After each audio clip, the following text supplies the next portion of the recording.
What's going on, everybody? It's Zach, back with another video. I like that intro. I'm gonna keep it. First off, I just want to say thank you for the support on my last video. It got 6 views in the first day. That's awesome. If we can get 1 like on this video, that would be awesome too. I also just really want to know, how was your Thanksgiving? And for those who are still in school, how was your week off? Lucky. Leave it in the comments below and tell me what you did, because I love reading your guys' comments, the 1 or 2 that I get in a video. Okay, enough begging, let's get into the video. So my Thanksgiving, it was held at my grandma's house, which is a pretty large square footing.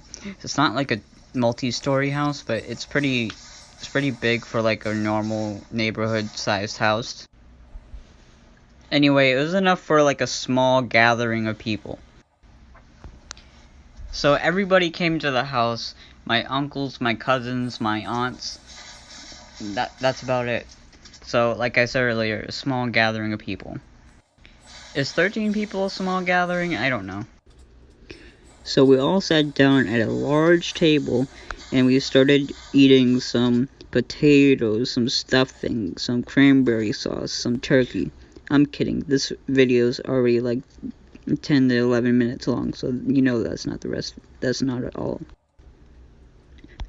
I just realized if I want to tell you the rest of the story, I have to rewind a bit. First, let me give you a breakdown of who was at Thanksgiving that day. It was me, my mom, my sister, and my brother, who are Asian. My cousin and my aunt, who are Hispanic, and everybody else that was at Thanksgiving that day. They were African American, and actually my grandmother was from South Africa. I'm just kidding. My grandmother's actually Jewish, and everybody else was European and white. Something you have to know about my mom is that she loves spicy food. Like, seriously, she had kimchi when she was like 9.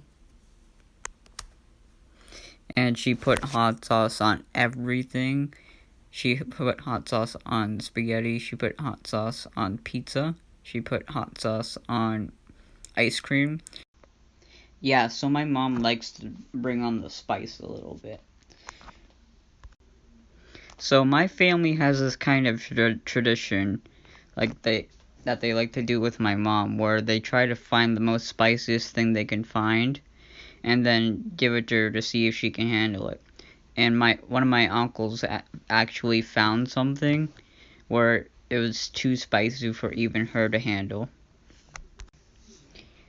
The hot sauce actually came in a small container with a tiny dropper, or to get, because it was so spicy, 1 drop of it was way too much. I wish I had a picture to show you guys, because it's just how ridiculous this bottle was. On the other hand, my Hispanic cousin was kind of a new addition to the family. I mean, not recently, but he's like the newest member of the family. So like 4 years ago. So my cousin is also like in the military and has been all over the world and has tried a bunch of food. So at Thanksgiving, he's been bragging about how much his spicy palate is. So what my family did to follow tradition was to bring the most spiciest thing they can find. And if you don't remember, like a couple years ago, I don't know if you remember it. It's like called the onechipchallenge. It was actually my uncle that brought it up. He's the most savvy of the older generation in our family, so he's like, "Oh, have you guys heard of the onechipchallenge?" And of course, nobody knew what it was because they're adults and don't know about trends on the internet.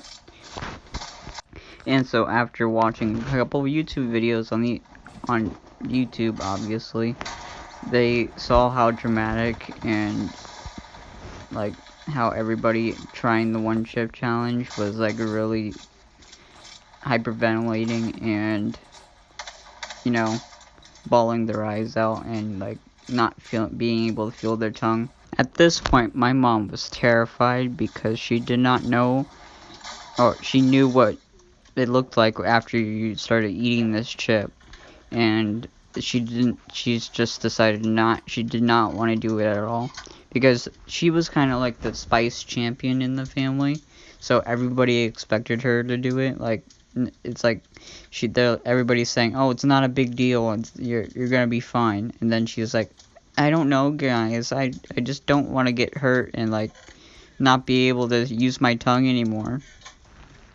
Blah blah blah, I'm a chicken.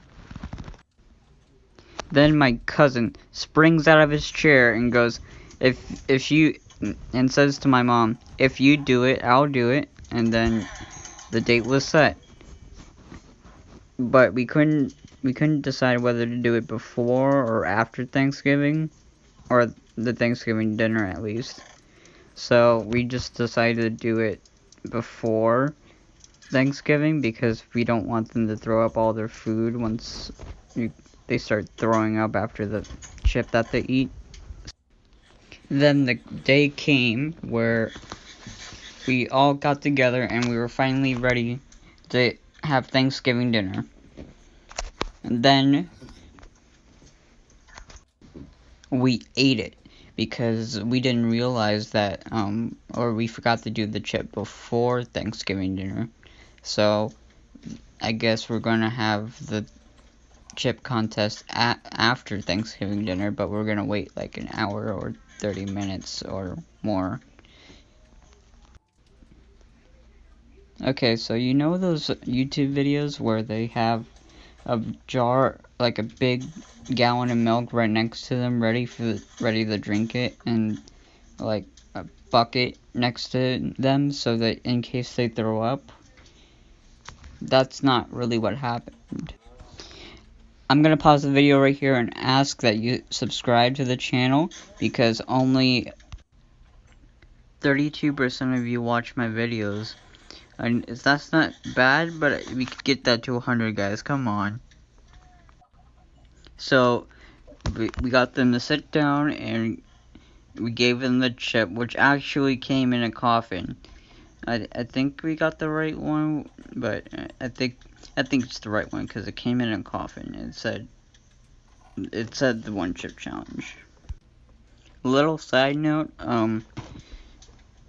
mostly in the YouTube videos that you watch, the person or the YouTuber that eats it usually eats the whole thing, but we were cheating, and my cousin and my mother's, why do I say mother?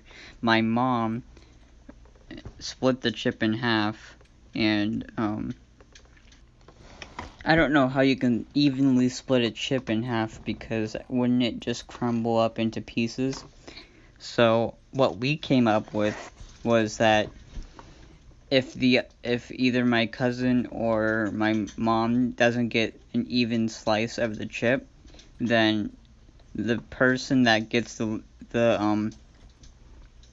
less amount of chips or amount of the chip has to get the powder and eat it that way, or they have to lick their fingers to make it even for each of them.